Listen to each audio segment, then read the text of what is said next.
We are not taught how to sit with our pain. Every single time that you're reaching outside of yourself, and we are abandoning ourselves. When I went into my own system, there was so much resistance to being with me. And I think a lot of women think that, oh, I need to know exactly what to say. We have to build our entire lives outside of us. Our worth, our value, our safety, everything is outsourced instead of it being insourced. We know that the dysregulation of the nervous system causes dysregulation of the immune system and the endocrine system. You have to rebuild that trust of like, okay, when you're anxious, when you're dysregulated, when you're in a flare, when you're symptomatic, like, I'm going to stay. They need presence. They don't need anything else from you. They're just like, I just needed someone to be there. Welcome to the Womben Wellness podcast. I'm your host, Usha Anandi, and you're in the right place if you're looking to heal yourself as a woman, not just for you, but for all the women who came before you and all the women who will come after. Learn ancient practices, hear vulnerable stories that remind you you're not alone and you're definitely not crazy, and tap into the bravery that it takes to be an undomesticated woman in the world we live in today. This is my first podcast back after a long and unexpected hiatus. I wish I had a glamorous story to tell, but actually I come to you after about 2 months of grieving a dear, beloved childhood friend who unexpectedly passed. And I've never walked with grief in this way before. I've never lost someone that close to me.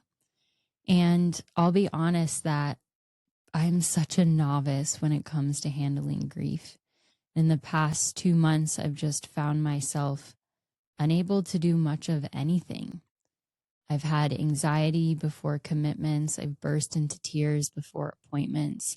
So I really had to cancel as much possible in order to meet what life was requiring of me. And that meant I needed to put the podcast unexpectedly on pause. And it's funny how even as I sit here sharing this with you, my beloved community, my cycle breakers, my kitchen witches, my rainbow sheep, my rebels, I have this desire to be like, don't worry, I've learned a lot in the last 2 months, and I'm going to weave in everything I've learned in this episode and source something from it. But I can't extract anything from my grieving process. And all that I'll say is it's really important to grieve in a world that doesn't create any space for it. So I'm excited to bring you deeper into the journey of looking at your premenstrual phase and a place where grief often shows itself in our cycle. I hope you enjoy this episode. And if you want to dive deeper into these teachings with me and work intimately on healing the rage disconnection and the sense that your body gets hijacked once a month by this gremlin crawling out from hell, then you're so welcome to join me in my womb healing mentorship, Liberated Womb.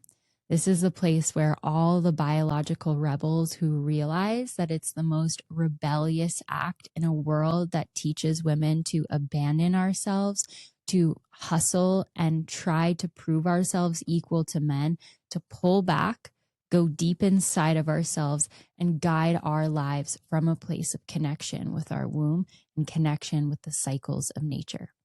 I never used to struggle with PMS. It was like my period would just arrive like a magical godmother every single month, and I would be surprised and delighted and excited.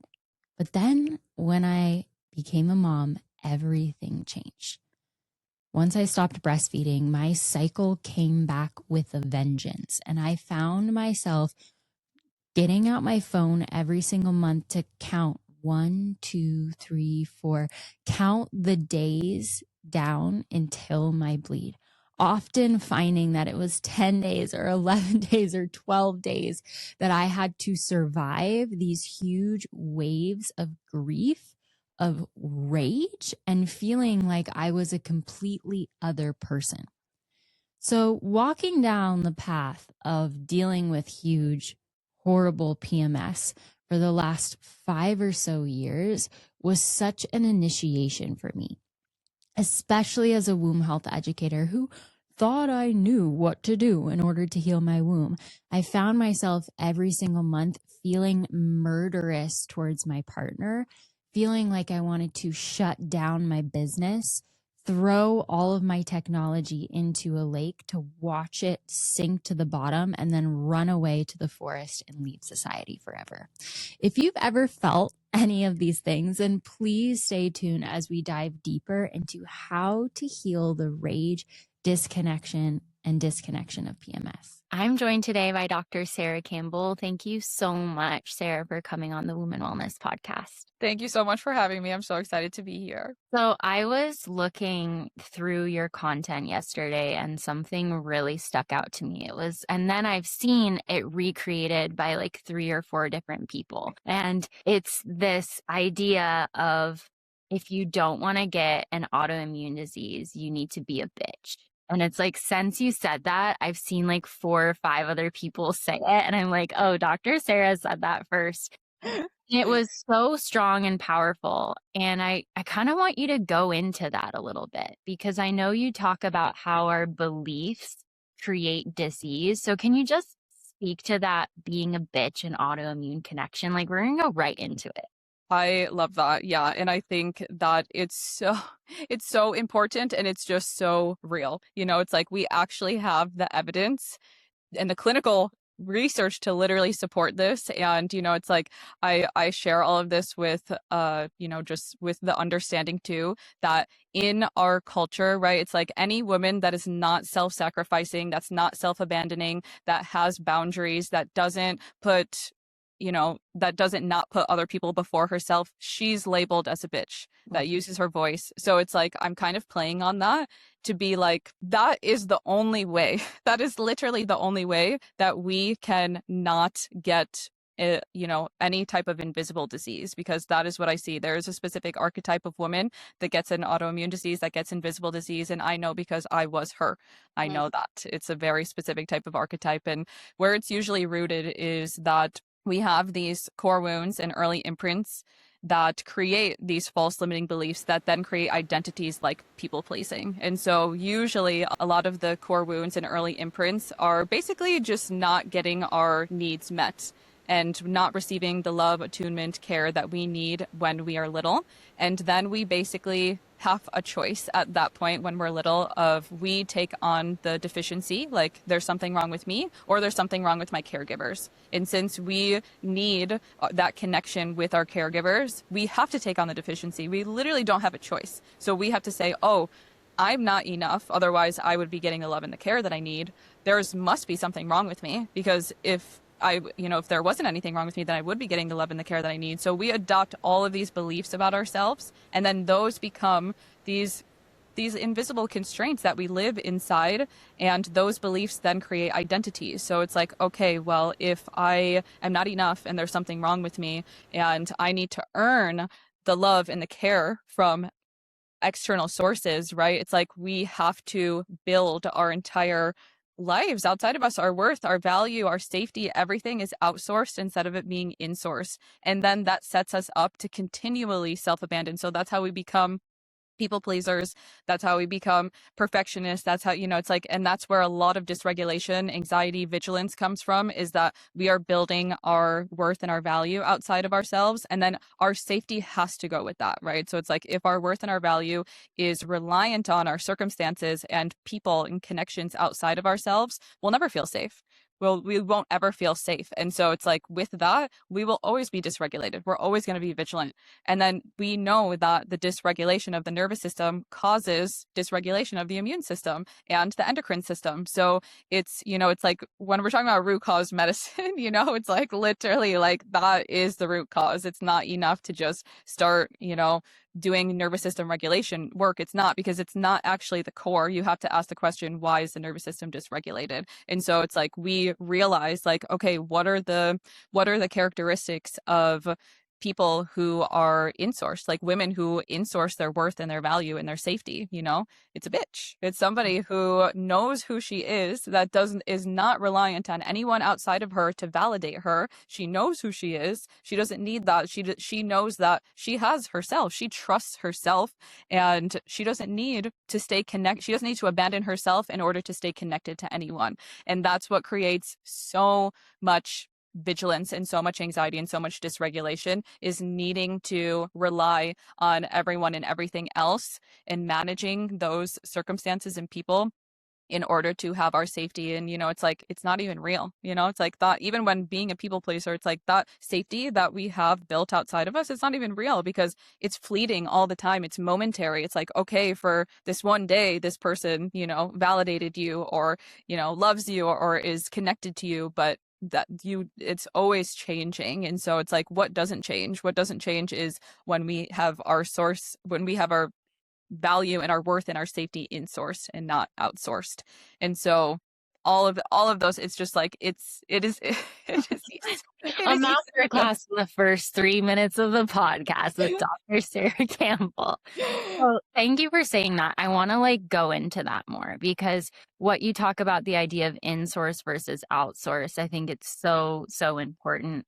And, it's true that before the age of 7, it's like we borrow the nervous system of our caregivers, right? So we cannot, as children, self-regulate. And I have a 5-year-old, and when I go to the park, I'm surrounded by so many parents who are just telling their child, calm down, calm down.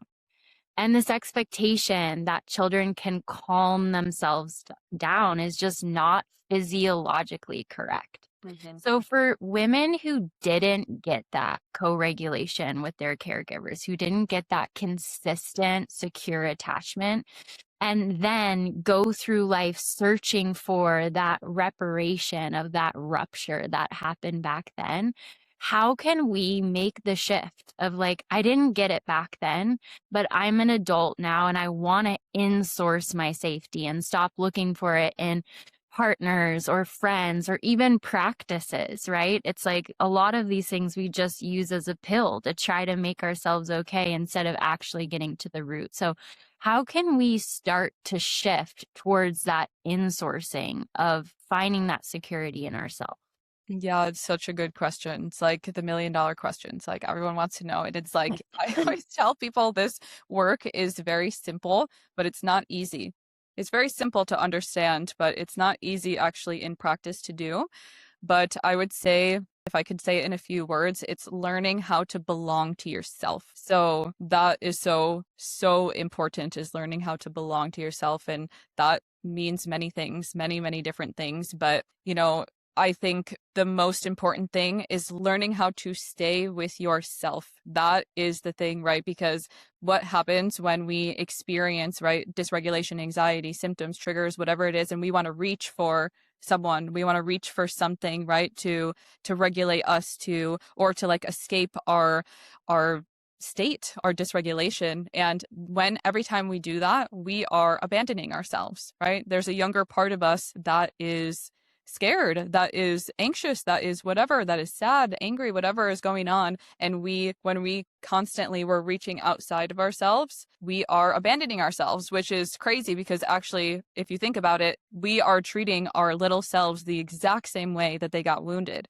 So we're just perpetuating that wound. It's like, oh, it's so afraid of being abandoned, but then you keep leaving yourself. You keep abandoning yourself every single time that you're reaching outside of yourself. And so very simply, that is as simple as I can put it, is learning how to stay. How do I stay with myself? And how do I basically restore that relationship with my younger selves of, I'm going to stay. I'm not going to leave you, because they don't trust you. That's the reality. Truly, it's just those little parts of you. If you leave every single time and you self-abandon all the time, of course they don't trust you. Of course they don't trust you. It's it just makes sense. And so you have to rebuild that trust of okay, when you're anxious, when you're dysregulated, when you're in a flare, when you're symptomatic, I'm going to stay.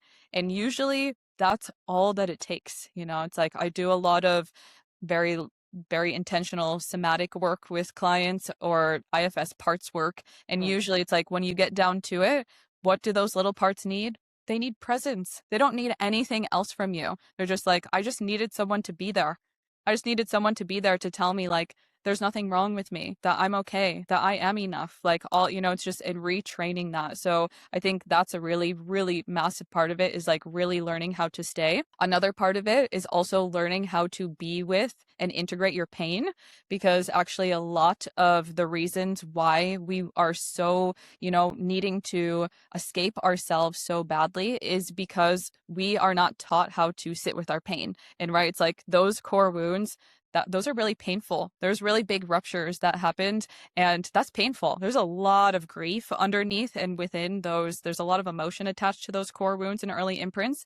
And our brains are wired to resist pain. So I understand, and I have so much compassion for humans in general of like why we are so stuck, because we are not taught. We're not taught how to sit with our pain. We're not taught we don't know how to integrate our pain. And so that feeling of being so helpless when we're like, I need something to co-regulate me, it's because we don't know how to sit with our pain. And really, it's like that is really the ultimate key. I think, it's like when you think about what's at the core of everything that ails us, honestly, it's pain. It's at the core of everything. It's like pain, and then it's the core wounds, and then the false limiting beliefs, and then the emotion. It's just like, and then at the very outside is when you get the physical ailments and the physical things. But we need to learn how to be with that pain and allow it to integrate, because really that's the whole reason, right? It's like if you get so triggered, and what's at the core of that trigger, it's not being able to sit with pain and allow it to integrate.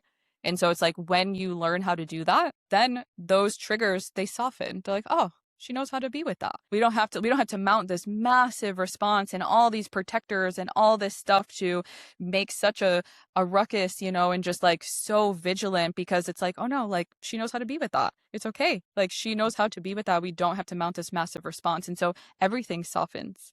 Everything gets to soften once you learn how to do that. So I think that's massive. That's the absolute core of things. And it's a practice, like it is, because it's scary. And it's just like all of our little parts, like they literally think we're going to die. Like they actually, like, they're like, oh, if I feel that pain, I'm going to die. Because at one point when we were little, like it was life or death. It was survival. Like we literally wouldn't have survived without the love of our caregivers. And so we literally think we're going to die if we allow ourselves to get close to those core wounds. But that's really important, and that is what it takes. And then I would say probably like the final layer is really learning, right? It's like we know all of this stuff is in our subconscious. It's all in our unconscious. And so we need to learn how to speak the language of our subconscious, which is repetition and consistency, and emotion and memory. And so really learning like, how do I get in there? Like, how do I actually rewire? Because these are actual neural pathways that are laid down in our nervous system, in our subconscious. And we need to learn how do I lay down new neural pathways to know, like, I'm not going to die. And actually I am totally safe. I'm okay. I can in-source. I can be safe. Like all of those things. It's like, we got to rewire ourselves. And so really long, not a simple answer at all, but like that's what it takes. I love it when you're like just like wrote a whole book and then you're like, and so yeah. And so yeah. And I resonate so much. I think it was like 2 years ago now that I started doing IFS parts work. And I remember getting to this place, like I had done so many different types of therapy, somatic work. And I remember at the time my daughter was 3. And as soon as she turned 3, like motherhood is this crazy spiritual initiation, because you're healing the age you were when your child is that age. And so my daughter turned 3, and it was like, all of a sudden, everything was so hard and I couldn't handle her and I didn't know how to be with her. And it was so challenging for me. There was almost like this repulsion of like, what happened to my 2-year-old? Like now she's got attitude and she's got all of this like opinions, and how do I even handle her emotional storms? And then when I went into my own system, there was so much resistance to being with me when I was 3. That was such a hard age for me that my system had so many protectors come online of like, I did not want to be with my little 3-year-old girl who existed inside of me. I didn't even know how to sit with her. And I think a lot of women think that, oh, I need to know exactly what to say, that I need to know how to like what to do to heal these parts, like give me the codes, like give me the right things. And I really love what you said of it's just stay.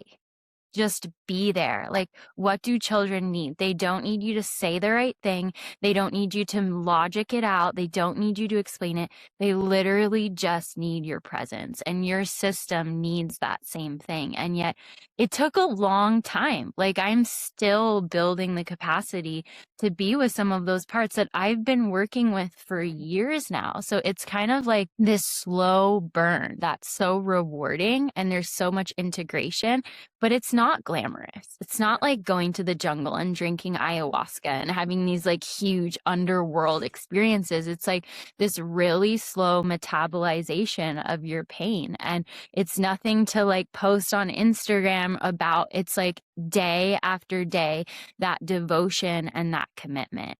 So a lot of the things that like women listening to this podcast go into is this idea of like, we need to be good. Right. And I think what I deal with a lot with the women I work with, who are like a lot of them in their fertile years, estrogen gives us this incredible capacity to self-sacrifice because it makes us want to fit in. It makes our brain wired to tend and mend, to like let go of our identity to keep the family and our bonds alive. And so how would you work with a woman who has that imprint of, like, you mentioned people pleasing, and you mentioned like, you know, sacrificing yourself, abandoning yourself? Like, in what ways could women start to reprogram their unconscious and their subconscious? Like, what you went into there was so interesting. How can we start to work with those patterns in our subconscious and unconscious mind? Yeah, it's such a good question. And honestly, like I work with a lot of women in perimenopause because because that I love perimenopausal women. I love them. because that estrogen starts to go down, right? And so that threshold for being able to abandon yourself, it's gone. It's gone. And then they're left really face to face with all of those patterns of how they used to plow over themselves, they used to abandon themselves, how that they put everyone's needs before their own, and they're like, oh, I literally can't do this anymore. I can't, I like my body won't let me do this anymore. And now how do I get out of these patterns? So a lot of women find my work in perimenopause because they're like, oh, like nothing else is working. Like nothing else is going to work. My body is forcing me to do this work. And so I think it can be I think perimenopause can be such a beautiful portal, you know, and also if you're younger, if you're in your late 20s or in your early 30s, I'm in my early 30s, like do this work now. So then you can make that transition a lot smoother and easier. And so, yeah, it's a good question, and kind of mirroring a lot of what I was saying before of like, you know, just really learning how to meet and integrate pain. I think also just awareness of like, where are those patterns, right? It's like, where do you self-sacrifice? Where do you self-abandon? Where are you building your worth and your value and your safety outside of yourself? It's like, what are the things that really trigger you? Like just really discovering what those things are and where you do, you know, feel like, oh, like I'm not honoring myself, you know, in whatever ways, and just like really just see, you know, and to be able to work through those things. I think that's really important to like have that awareness, and then be able to like really look at it. You know, it's like this work is really confronting. I always say that.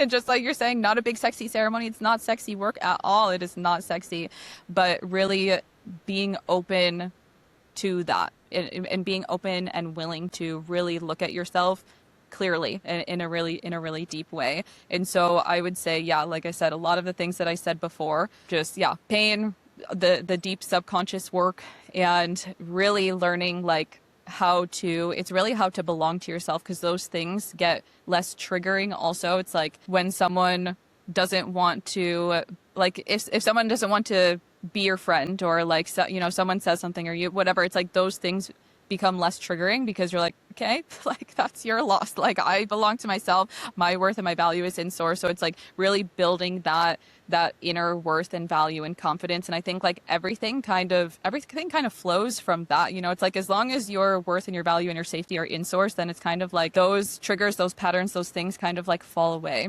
And so Yeah, I hope that answers your Yeah, question. I love that. It reminds me, it's like, so the other day I cracked my phone screen. I had to take it in. I like took in my phone to get fixed. I didn't have a phone for like 5 hours and I was driving back to my house, and the freedom I felt to not have an adult pacifier. Like that's really what a screen is. And it's like I'm sitting in traffic and I'm looking around. Every single person in traffic is waiting at the red light, looking at their phone. And some are laughing, some are scrolling. And I was just feeling this like, wow, I am having to really just be with myself right now.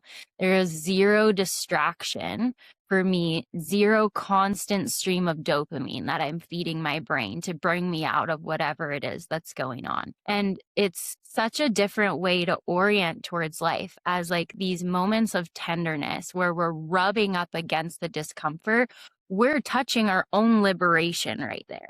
And I think our whole culture is oriented away from that, of like create a life where you feel safe and nothing kind of brings you out of your comfort zone, and where nothing kind of triggers you and you're just like there, and that's good. That's success. Be in a relationship like that, be in a job like that, live life like that.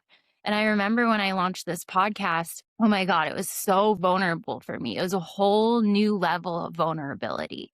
And I had a few episodes where people disagreed, where there was like some mean comments. And it was such a huge learning experience for me, because it showed me where I was outsourcing my value, where I had taken this thing that usually gives me so much validation. Usha, you're so good and you bring so much healing and you change my life. And all of a sudden, people were angry and people were mad and people didn't agree with me.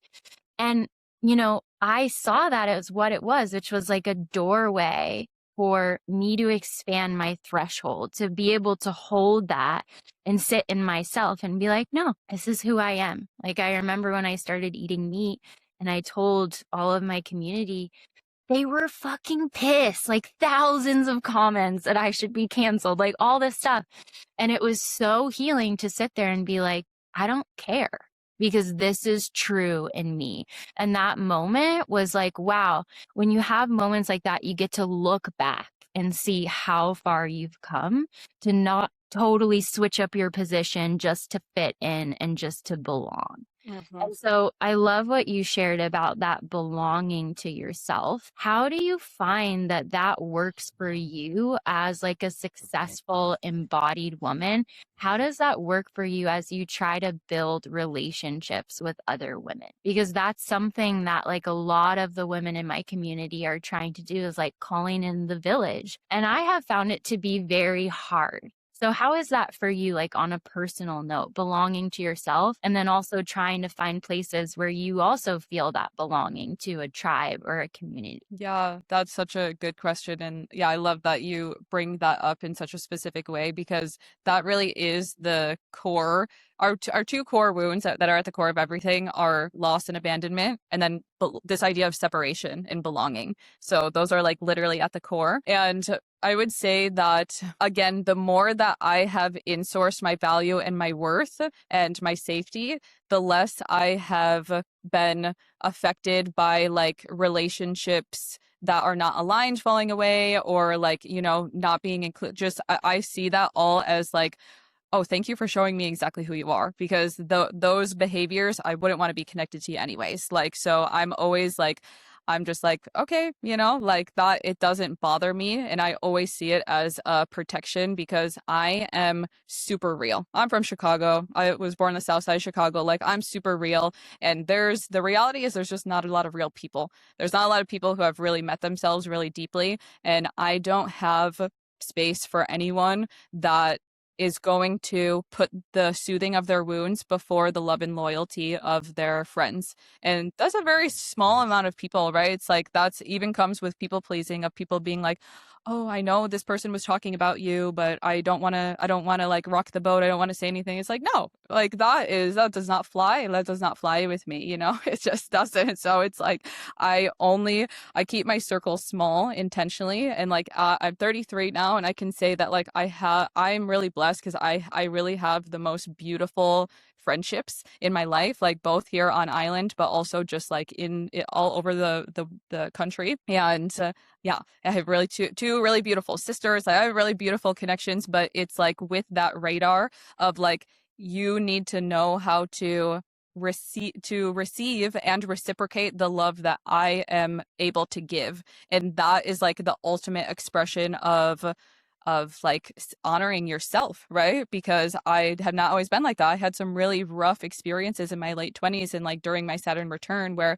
I was pouring and loving people the way that I love, right? Like just boundless and unconditionally and just like so real and honestly. And I got burned. Like I got so burned and it was so devastating, really. Like it was one of the hardest points of my entire life because there's so much loss just like ripped open. And then that just helped me with discernment of like, oh yeah, no, like there's only a certain amount of people that really know how to receive. That's such a big part. It's like, can they receive your love? Because a lot of people actually cannot receive your love. And so therefore they are never going to be able to reciprocate it, you know? And so it's like, I think that's the most important part is just using discernment and finding those people that can receive and reciprocate.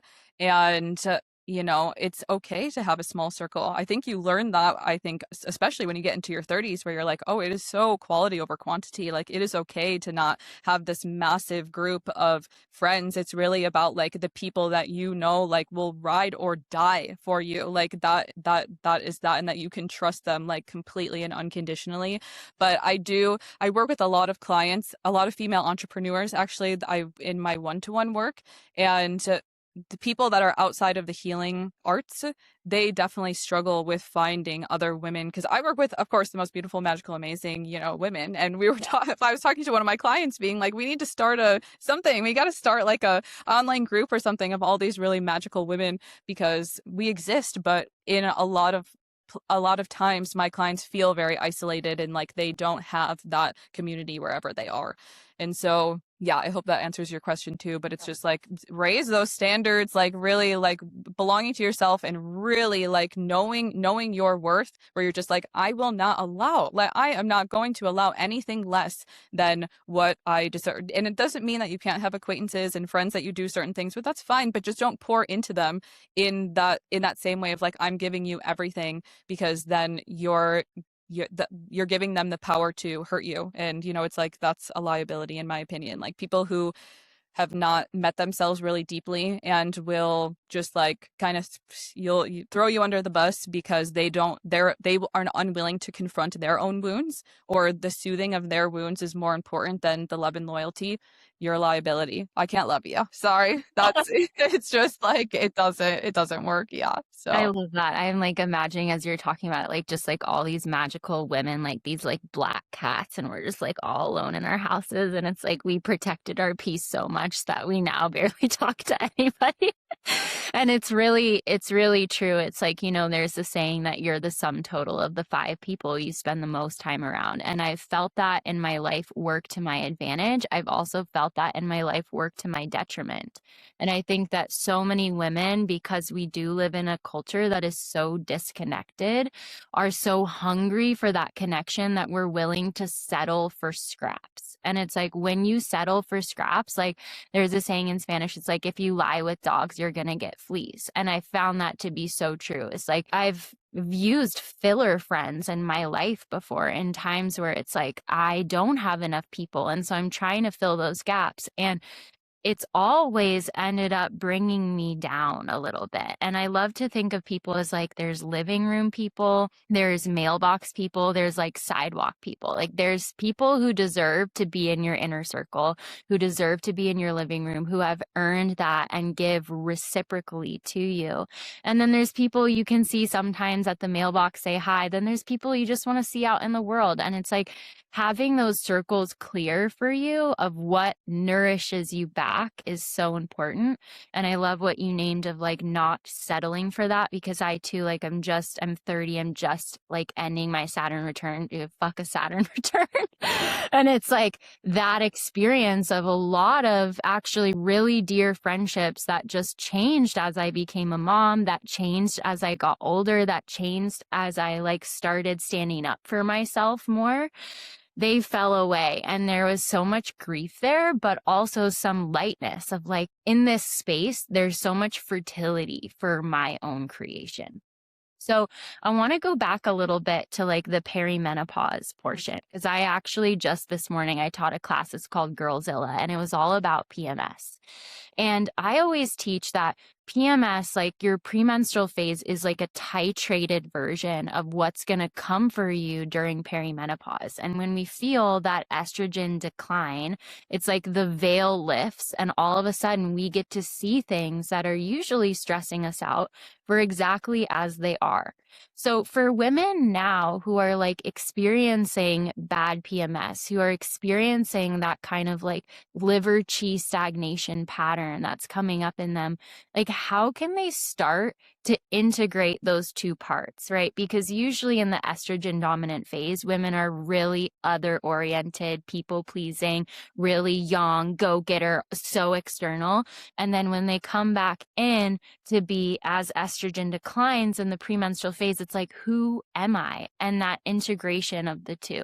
So for women who struggle with that, like I remember you saying that you used to have bad PMS and now you don't, like where would you begin to support them with that? Oh, yeah, it's such a good question. And I totally agree with that. I totally agree with everything that you just shared. And I think it's multifaceted. You know, it's like I do mostly mind body medicine. That's true. Like, but I do mostly mental, emotional, subconscious work, but I'm a massive nerd about the body. Okay. Like, I love taking care of myself. I love feeling good. I love looking good. Like, I like taking care of my physical body. And so that is important. You know, it really is. And like that, you have to fall in love with taking care of yourself. I think that's just so important. Taking care of your physical body.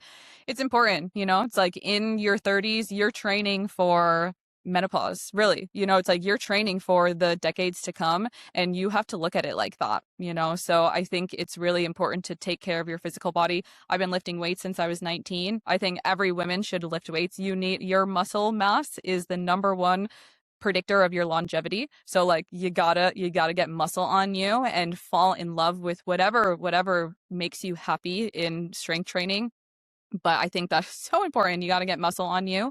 And then just really, yeah, like I said, just really learning how to fall in love with self-care and taking care of yourself and making healthy meals and whatever, you know, it's like, I'm not any certain way, just eat real foods from the earth, whatever feels good for you, but just really fall in love with taking care of yourself, like foundations of health, getting good sleep, like all of the things, going outside, getting such like, getting out in the sun, like all of those physical foundational things, those that cannot be overlooked. That is so important. So I think that, and then when it comes more specifically to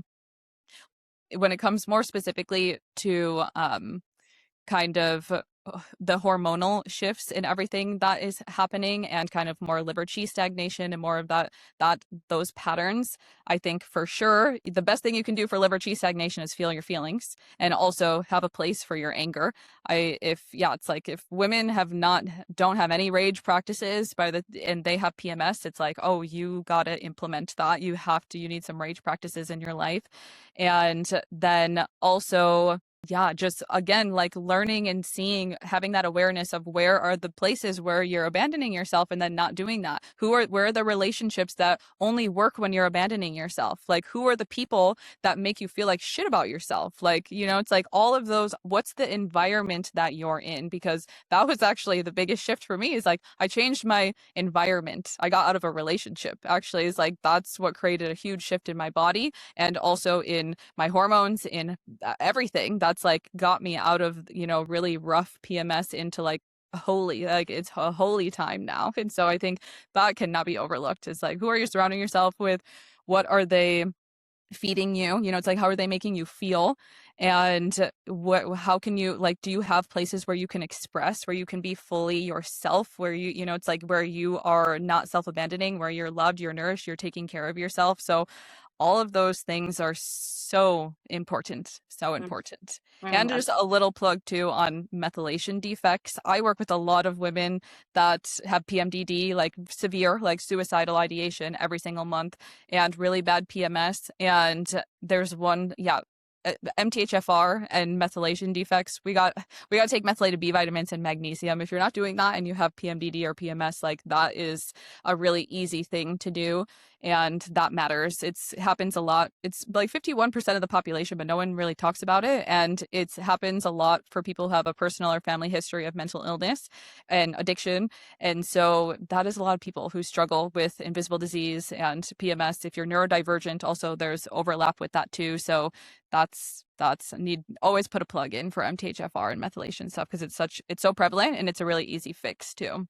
I love that. Thank you for going into that. And I want to like go a little bit more into the rage piece because I really resonate with what you said. Like I always say in my classes, you know, your womb doesn't exist in a vacuum. Like you wouldn't go up to a plant and be like, "You're bad, plant. Why aren't you thriving? What's wrong with you? Are you broken? Like you must be a bad plant." No, you would move it more into the sun, more into the shade. You would change out the soil. You would give it more or less water. Why don't we treat our bodies as the same? Why don't we look at the environment? And so one of the women in my classes today, actually a lot of them asked this, like, I'm feeling so much rage towards the world, like towards men. Like it's so hard to be a woman in the world right now. I'm feeling so much rage. Like, what do I do about it? And I was like, of course you're feeling rage. Yeah, congratulations, you're feeling rage. You're alive. That's a normal response to the world we're living in today. And so this idea, which I learned from my TCM teacher, that emotions themselves are not pathological, that they become a harbinger for disease when we hold them in. And I think so many women, I mean, I literally have a liver line on my forehead that I'm constantly trying to gua sha out. And it's like, I feel a lot of anger. I feel a lot of rage. My dad was angry. It's something I'm healing. It's a transgenerational transmission. Like I got that blood loss and childbirth. Like I got it all, right? And so like, how do we go into our rage? And what are some ways that we can actually work with rage in a ritual? Like, go into that. Because I think a lot of women are angry and we don't know what to do with our anger. It's so important. It's such a foundational piece of my work, actually, is like reconnecting women with their anger. And we have to understand, first of all, that anger in its native form is protection. That's what it is. It's protection. Anger used in the moment is a boundary. So if you have issues with anger, you have issues with boundaries. They're the same thing. So it's like if you know that one or the other, you have both, and working on your anger will help with your boundaries, and working on your boundaries will help with your anger. And so this is such a good question. And I would say, if you've never ever tapped into your anger before, or you feel like, oh, I'm just not an angry person. I used to say that. I just don't get angry. So funny. So it's really just the gentlest way to kind of intro yourself into it is through writing. So doing like rage pages, you just write out everything that you're angry about is actually one of the most efficient ways to outlet anger, and it's really powerful. I mean, I won't get nerd out about all the research about it, but like it's super, super powerful. I know it's so simple and people think like, oh, what is journaling going to do? But like it does a lot. It literally changes your physiology to do that. So that's always a really good thing. Fuck you letters are really great too. So writing fuck you letters to your mom, to your dad, to your ex, to your whoever's in your life that you need to, but of course not sending them. So you just write them and then you rip them up. Don't send them. You, not them. Yeah, exactly. So those are two really good entry points that are like very safe, that are very grounded, that are not going to like overwhelm your system. So if you've never done rage work, that's how I would entry into it, is like, what am I even angry about? Like what, just really being able to get in touch with that. And then, you can do it in small doses if you're afraid or feel fearful of it, or you feel like it will overwhelm you, can just do it in small ways, just like standing up and pushing against the wall is a good one. But honestly, I love a rage ceremony. Like I have rage ceremonies inside of my spaces. I do them for everyone because I think it's really important. And it's just like a full hour of basically getting you out of your head, because it's really difficult to kind of access those primal emotions when you're in your head. Obviously, so many women live in their heads. That's why they can't access anger. And so getting out of your head, getting into your body, and then basically just like being with the anger in your body And that's different for every woman, how they want to express. A lot of people want to scream. Like a lot of women, like they want to scream. They want to use their voice. Not me, because I yap all the time. That's my whole life is yapping. So like I'm not unexpressed there. But getting on all fours and just like punching your bed, punching your pillows, and usually a lot of the rage work out there too does not honor what's beneath the anger, right? So anger is protection. What is it protecting? It's protecting an ocean of grief. And if there's anger you've never touched before, you best believe there's grief you've never touched underneath it. And so you need space for that as well. So it's like my rage ceremony is like an hour. It's like 40 minutes of that is honoring the grief, is being able to hold what's underneath that, because that's really important. And so then gifting yourself space to be with that, to hold to the grief that's underneath that. And that, I think, should just be a normal part of every woman's life, where it's like you don't do it once and you're like, oh, that was great, I feel great. It's like, no, you got to keep doing it. And I've had so many women in my spaces do one rage ceremony and they're like, my pain was gone for like 2 weeks. And I'm like, yeah, that doesn't surprise me at all. It's like, yes, that those things are correlated. We know that. It's like, we know that from the clinical research that is out there now, that suppressed anger causes pain and it causes symptoms and it dysregulates the system. We know that. So I think it should just be a regular part of your life, because we're always depositing anger. That's the thing. We are always, and if it doesn't have an outlet, where is it going? What is it doing? We need those spaces to be with it and outlet it. So I love that. Yeah. For me, like I come from a really strong background of yoga, and I like started doing really intensive yoga like when I went to India when I was 19. And it's like I started all of these really contemplative practices, like dismantling my ego before I really figured out who I was. And that was like a perfect friend to growing up Catholic. It was like I was pushing things down, but just in a different, more spiritual way, right?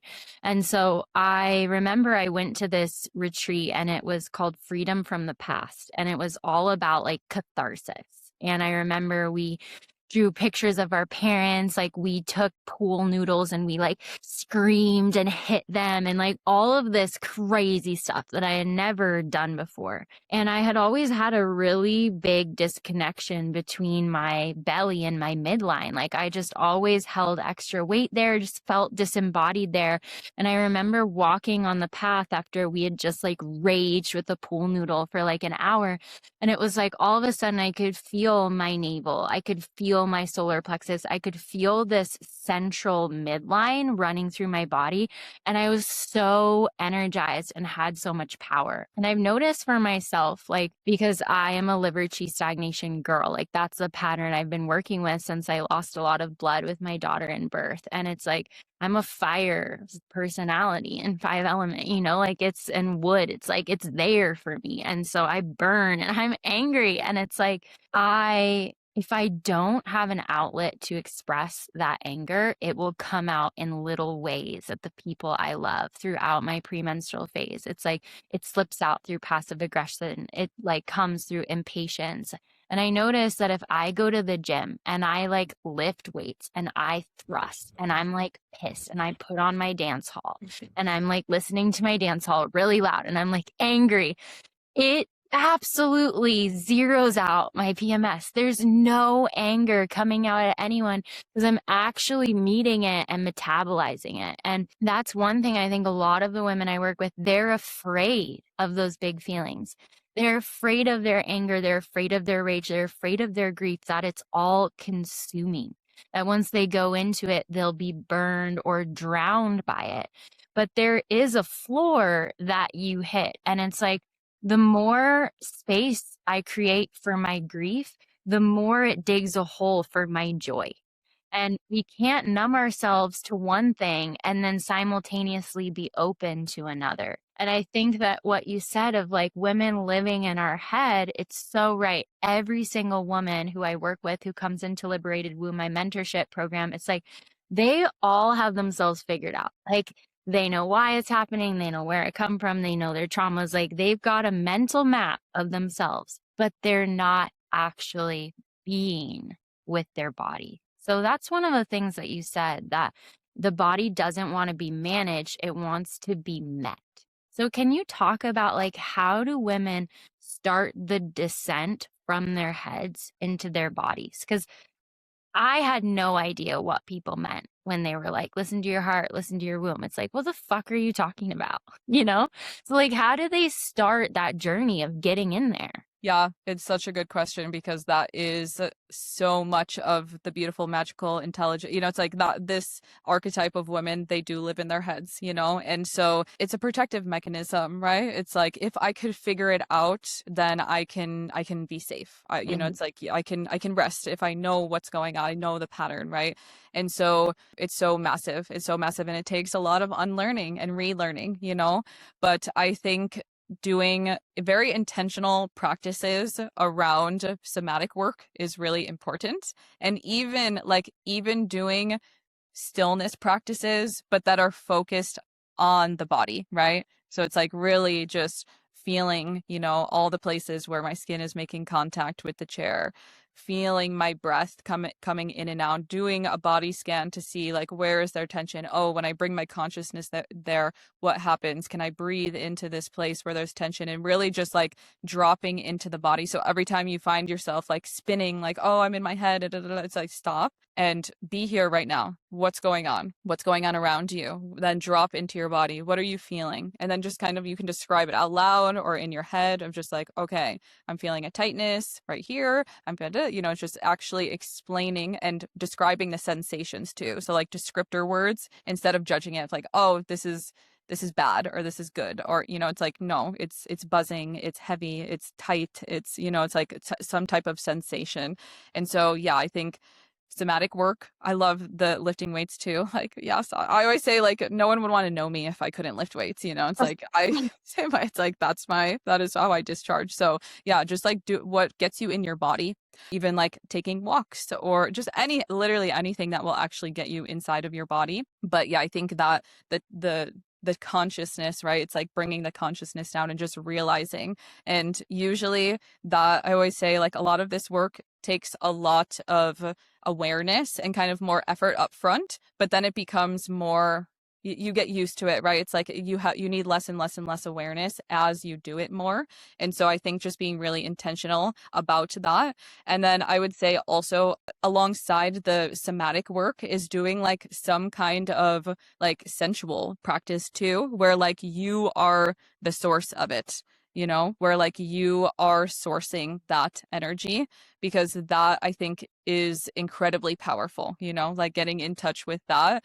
And mirror work, or you can put those two things together, like a sensual practice with mirror work, but just like, yeah, really, really feeling that source come from inside of you and that power come from inside of you. And yeah, just the repetition, just devote, it's like be just committed to, these are the things that I'm going to do every day, even if it's only a few minutes a day, Yeah, I love that. I remember I grew up Catholic, so it's like sex was such a shameful thing. And it's like whenever I did have sex or get into that energy, it felt like it was something that should be hidden, or like there was an agenda there. And this year in the beginning, in the first season of the podcast, I had 2 different women come on who like that's their expertise, is like eros, libido, like eroticism.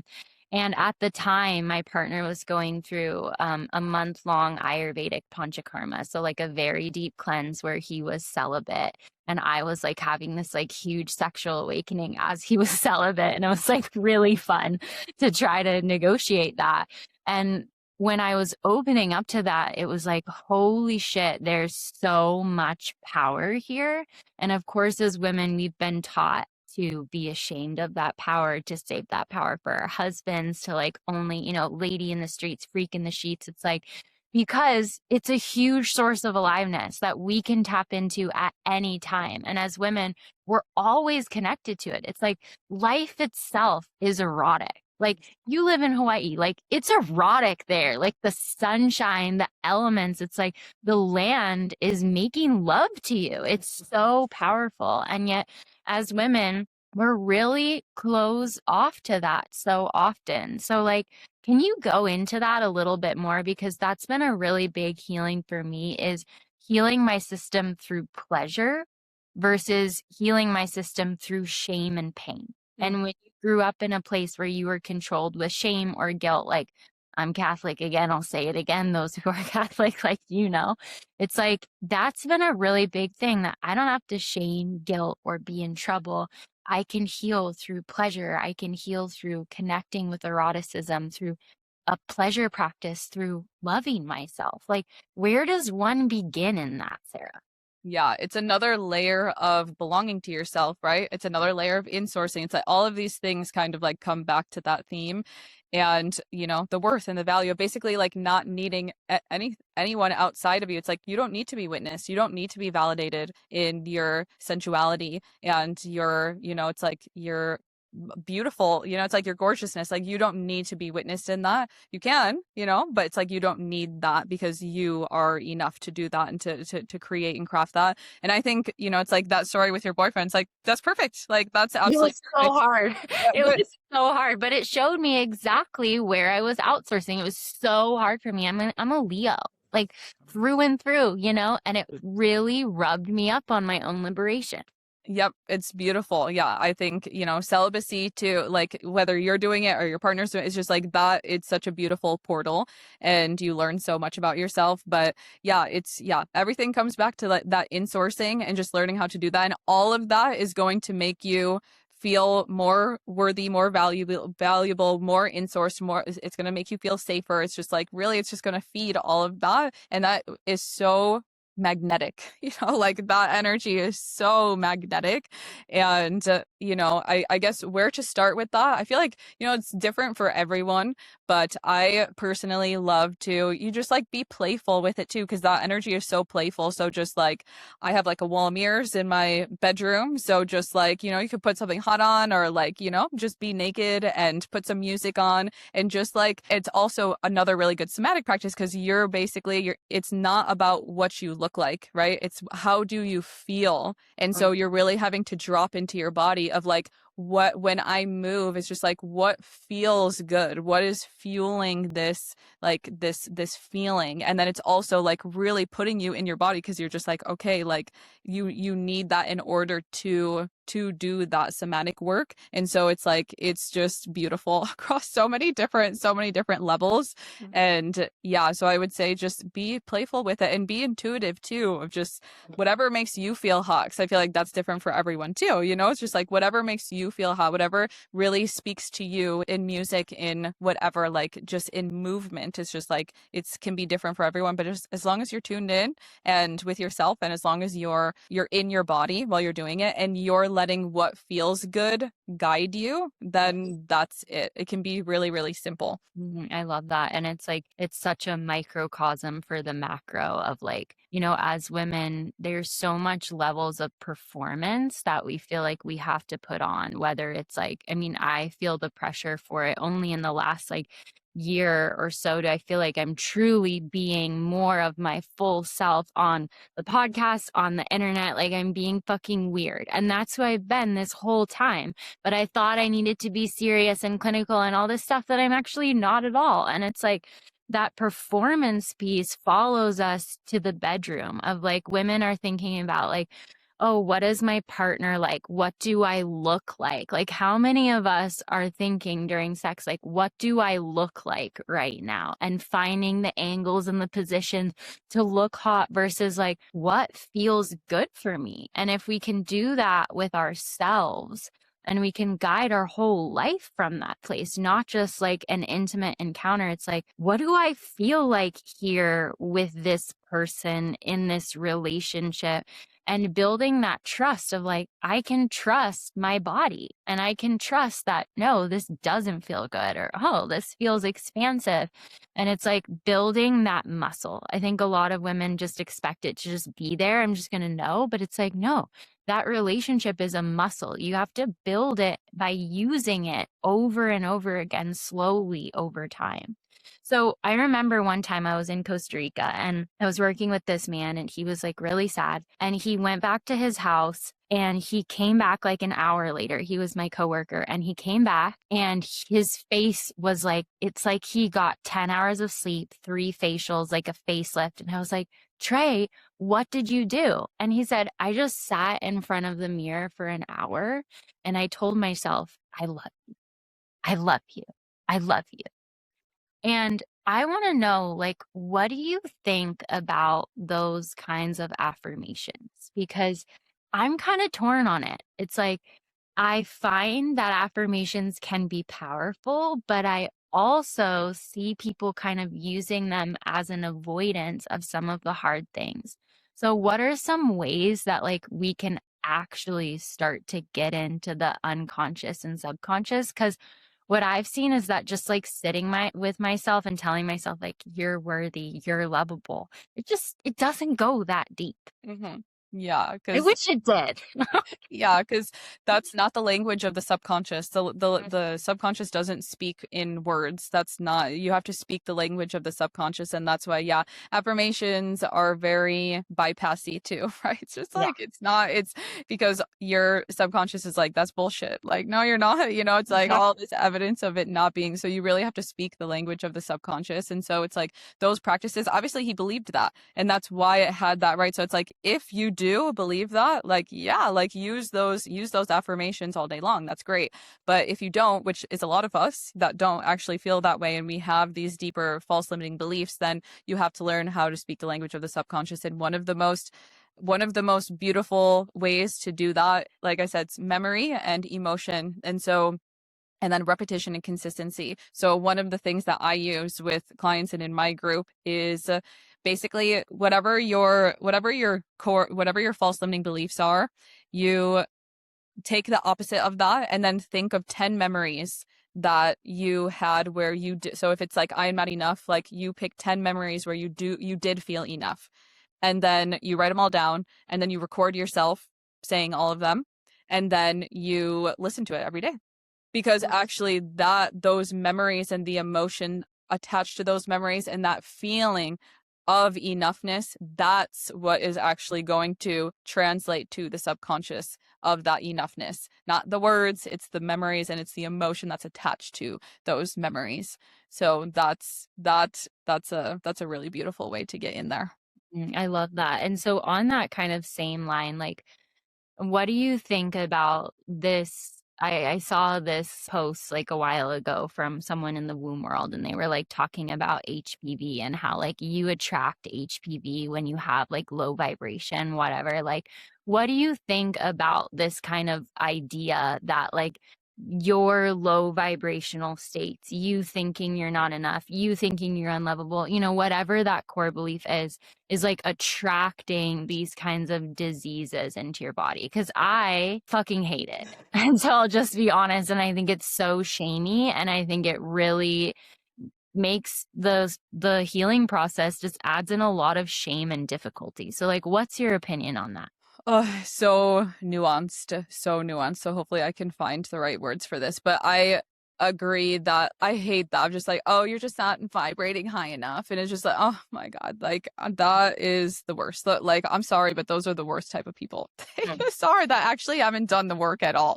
Where you're just like, what are you talking about? Like, you literally don't know what you're talking about. That's so bypassy. So that I'll just put that there. It's just like, that's real. But I do agree with the reality that our ego always wants to be right. That's true. It's like our ego always wants to be right. And so if we feel like we are not enough, we are going to attract experiences that make us feel that basically confirm that. So it's like, I don't believe like specifically like, oh, your low vibe like created this disease. Like, no, but it's like those beliefs basically attract experiences and circumstances that make you feel that, so you can look at it, so you can be like, wait, there isn't anything wrong with me. Wait, I am enough, so you can actually work through it. And that's what I feel, about the work that I do. It's just like dis-ease in the body. It's like, no, these people are not low vibe. It's just actually the way I see it is that their spirits are so freaking tenacious. Like there's so much tenacity, there's so much light in these people that get autoimmune diseases, invisible disease, so much purpose, so much passion. There's just like these bright lights, and their spirits are like, you will not be in those patterns, and I will lay you out. where you can't move and you're bedridden and you are stuck here until you do this work and you look at this. And it's just like, that tells me that person has a big purpose on their heart usually. And they also they're super tenacious. And so it's just like, that's what I see. And so it really is attracting, it's like the symptoms, the triggers, whatever. So that experience for them to be like, okay, I have to look at this. And those patterns that I had before I got sick, they weren't serving me. And my spirit knew that. And it was just putting me in this position where like, I can't go on. Like, I actually can't go on until I stop with these patterns and with these things. And so it's a beautiful thing. I think it's the most beautiful thing, which is, I know that's crazy to say, and people always go after me for saying that, but honestly, that is what I feel. I feel like chronic illness is the most beautiful invitation if you let it be. If you say yes, if you say no, like, yeah, you're going to be suffering forever. And I talk to those people too, who are in their 60s, 70s, and they have been chronically ill for decades. And it's because they didn't say yes. You have to say yes to the work.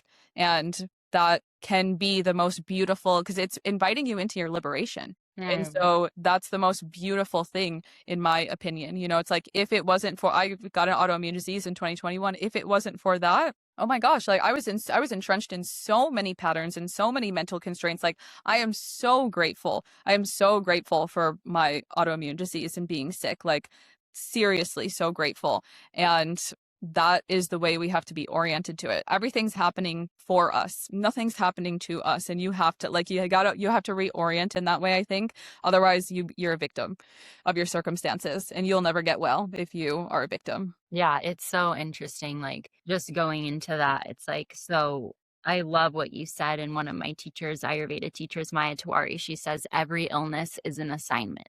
And oh, fuck, I don't want that assignment. It's like 1.5 years ago, I got diagnosed with Lyme disease. And I took a year. I didn't tell anyone, but the people closest to me didn't share it on the internet, nothing. And for the first few months, it was like so much grief, pain, like spiraling out, looking for all the answers, spending thousands and thousands of dollars. Like, maybe I won't be able to walk. Maybe I won't be able to use my brain. The invisible diseases, there's so much grief there, because it's not like your arm is gone. It's like you look the same, but you don't feel the same, and you're not functioning the same. And it's like, as a teacher, here I was feeling like my brain, which I've literally spent hundreds of thousands of dollars on, is just degenerating, and I can't express myself in the same way. And the expression is my job. It's my work. And I had this kind of moment where I decided I'm going to say yes. And it's like, when I decided to see that diagnosis as an initiation, as an assignment, everything shifted. And it's like, I found bee venom therapy. I started treating with bee venom. It's like, it completely changed everything in my body, everything in my physiology. And it was such a deep initiation. Like, that's what I'll say it was. It made me who I am today. And it was fucking hard. And it's hard to sit with that. Like, everything happens for me. Like, but what about the sexual assault? Like, what about all these things that, like, no one wants to say that? Like, that sucked. That was painful. Why did that happen? And yet it's like, I was so in the victim place of like, why me? Why this? I've done everything good. I'm a fucking health teacher. Like, how did this happen to me? And once I took full responsibility for it and said yes to it, as you said, it's like everything started to shift for me. But you know what I noticed, Sarah, is like, and this is kind of edgy to talk about it. So I didn't announce Lyme disease to anyone in my community until I was like far, far into my healing journey, where I had separated my sense of self from my diagnosis. It's like, and what I'm seeing today online is, it's like, you'll pull up someone's Instagram and it's like endo warrior, like PCOS warrior, like Lyme disease girly. And it's like, people are finding belonging through these chronic illnesses. And of course, we want belonging, right? We don't want to be alone in something that's so fucking hard. But what would you say for those people who are like making that their identity? Is there something there to consider? Because for me, I was really conscious about kind of creating a little separation for myself.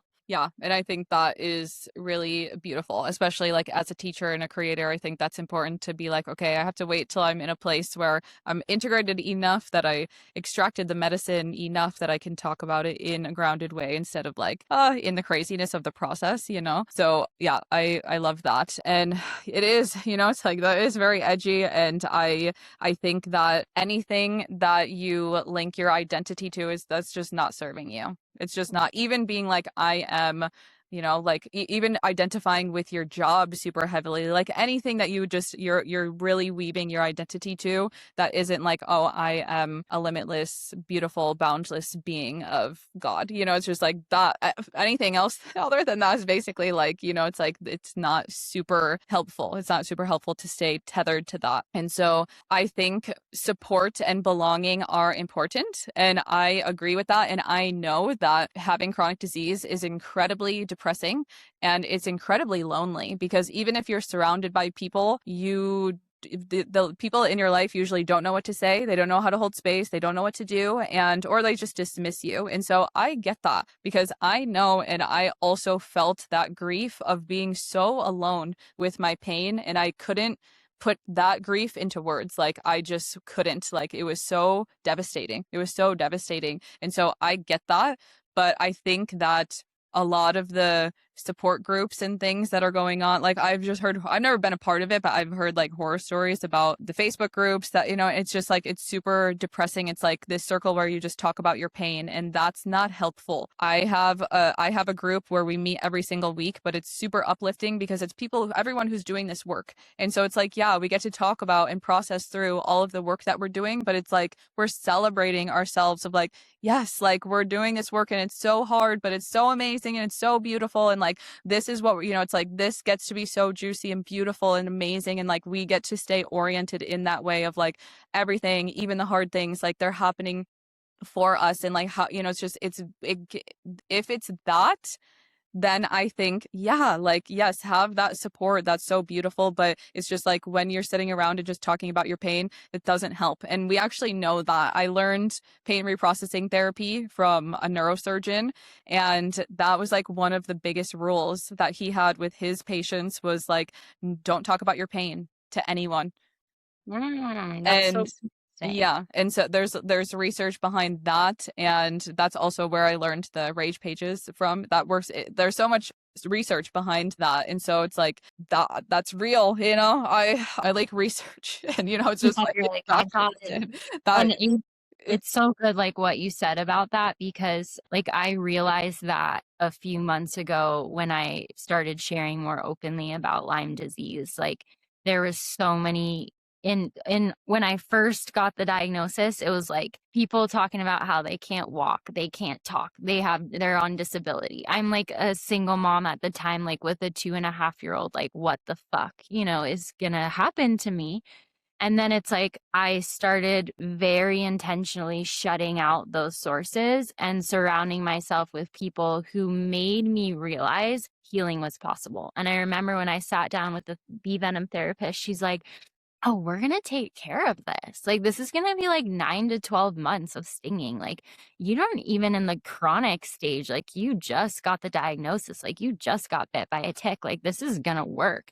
And just being with her and having her hold that belief for me that healing was possible. She had seen it before with others. It was like, that's what I needed to keep orienting towards of like, no, I'm surrounding myself with women who are like healing, like my friend healed and reversed her MS. It's like, that's what I was surrounding myself with and had to like purposefully marinate in order for me to believe that that would be possible. But spaces like that are really hard to come by.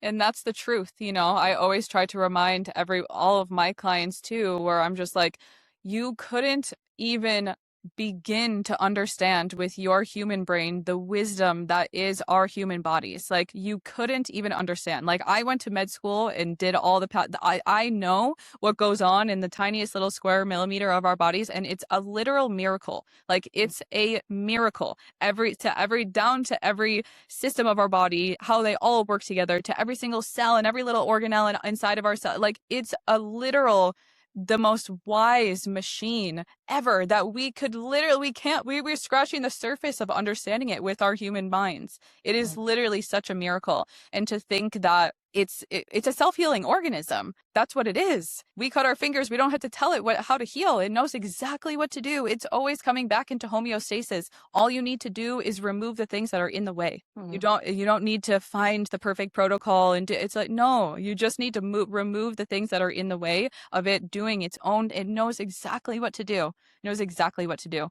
And it's, that is what a lot of my work is about too, is just like, when you're in these mental constraints, it's suffocating your chi. Like, you're suffocating your chi and your life force. And like, once you remove that, it's like, oh, like I'm not using all this energy to suppress my emotions and to all of these things to dysregulate my system. Like, I have all this energy that can go to healing now. And then your body's like, great, I know exactly what to do. Thanks. Like that, it can be so simple, and it doesn't have to be that way where you're just like, oh, but you don't understand. It's so bad. It's like, no, anything is possible. Anything is possible. And our bodies are literal miracles. Like, we live inside of miracles. I love that. That makes me emotional when you say that. And, as we like look towards closing, I'm just like thinking about, I have this belief that like women know the thing that is suffocating their chi, as you said. Like, women know the thing that is causing them to be sick. Like, I've never met a woman who doesn't know. We always know, but we're afraid. We don't want to get out of that relationship. We don't want to leave our husband. We don't want to leave the job that makes us good money, but makes our soul feel like it's dying. Like, we don't want to leave and abandon our family system. It's like, if we know what it is that's making us sick, but we don't know how to take the step that we need to actually get out of that system, like, you were there. So like, what would you say to that woman who knows, but she's scared? Yeah, it is scary, acknowledging that and acknowledging the part of you that is it. Like, it is scary to trust, but those two things to trust are so important. So first, you need to trust yourself. You need to really learn how to trust yourself. And it's like all the stuff that we have been talking about, all of that is building trust.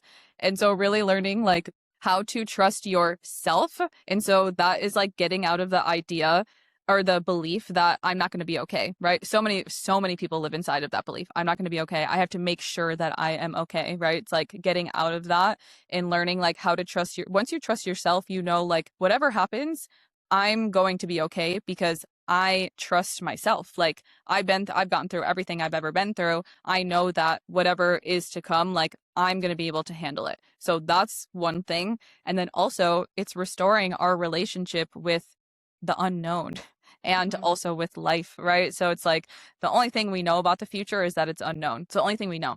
Only thing we know. We can't change that. And so anything that we try to do to control is just, it's an illusion. It's not even real. And so we have to restore our relationship with the unknown in this beautiful way. Instead of projecting all of our worst fears into the future of like, well, what if I'm not, and just like project all your anxieties, like you could do that.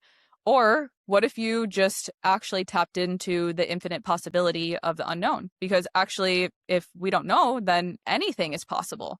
And so when you really restore your relationship with like, well, whatever does happen, I'm going to be okay because I trust myself. And then I'm tapping into the unlimited potential of the unknown of the future. And I'm going to assume that life has my back because I have all of this evidence. Probably whoever is listening, and like, I bet you have gotten through every single thing that you've ever gone through because you're listening to this. And also, you probably have a lot of evidence of things when you were going through them that like, you're like, oh, why am I going through this? I can't understand it. And then you get to the other side and you're like, oh, thank God that happened. If that wouldn't have happened, then the X, Y, and Z wouldn't have happened. I wouldn't have met this person. I wouldn't have been living in this place. I wouldn't have this job, whatever it is. We have all this evidence that we're always okay and we're always taken care of. But for some reason, we still keep projecting those anxieties and the worst case scenarios and all of our traumas into the future. And it's like, well, what if you just rested in that? Rested in trust in yourself, and then rested in trust of life and the unknown and God, the universe, whatever resonates with you. But like, those two things are essential. Trust in yourself, trust in life. Yeah. It's such a practice, right? It's like I remember one of my Ayurvedic mentors, he said to me, like, Ayurveda doesn't care what you believe in, but Ayurveda wants you to believe in something. Because if not, then you're just taking all that responsibility to make things happen on your back. And it's not up to you. It's not from you. There's a greater current that's carrying you. And I think that's so hard for us as modern women who we are proactive and reactive. We're trying to look ahead to the future to secure. We're so strategic, especially Western women. It's like it's so ingrained in us to secure a sense of safety. And so to actually build that relationship with the unknown, with the great mystery, it's like that's living a life of devotion.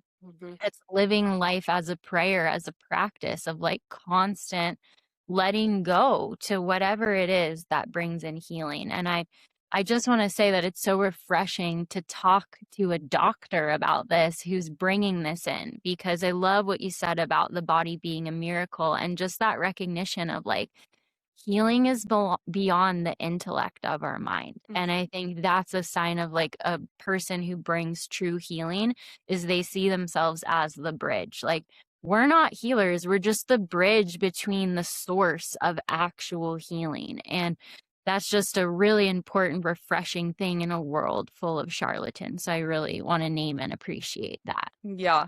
Thank you. Yeah. Dr. Sarah, tell us, like, how can women stay connected to you? How can they engage with your work and your teachings? Yeah, my main place is on Instagram. I'm at medicine_Mami, MAMI, like a Spanish mommy. And that's where all my writing and my creativity is really poured into that. That's my main place. And then I do have a group of my Root Cause Academy is kind of like my flagship course where you can learn exactly how to do all of these things, like step by step by step by step. It's a beautiful group, space. We meet every single week. It's just the best. It's my favorite place to be every week. I always say it's just my community is amazing. So we have these group calls. We have a little group chat on Telegram, and so that's kind of my big space where you could really learn all of this stuff. Is it like people moving through this stuff, or even practitioners that want to learn and integrate this into their practices? And then I also have one-to-one spaces as well. And so, yeah, those are pretty full right now, but I'll be reopening more probably like in the summertime. Great. Yeah. Great. Thank you so much for your time. I really appreciate it. Thank you for being on the podcast. Thank you so much for having me. Thank you so much for tuning in to the Womben Wellness podcast. If this episode touched you in some way, it would mean so much if you could subscribe and download this episode. If you want to learn more about my work, you can go to womenwellness.com or come say hi on Instagram, send me a message, and tell me what you loved about the show.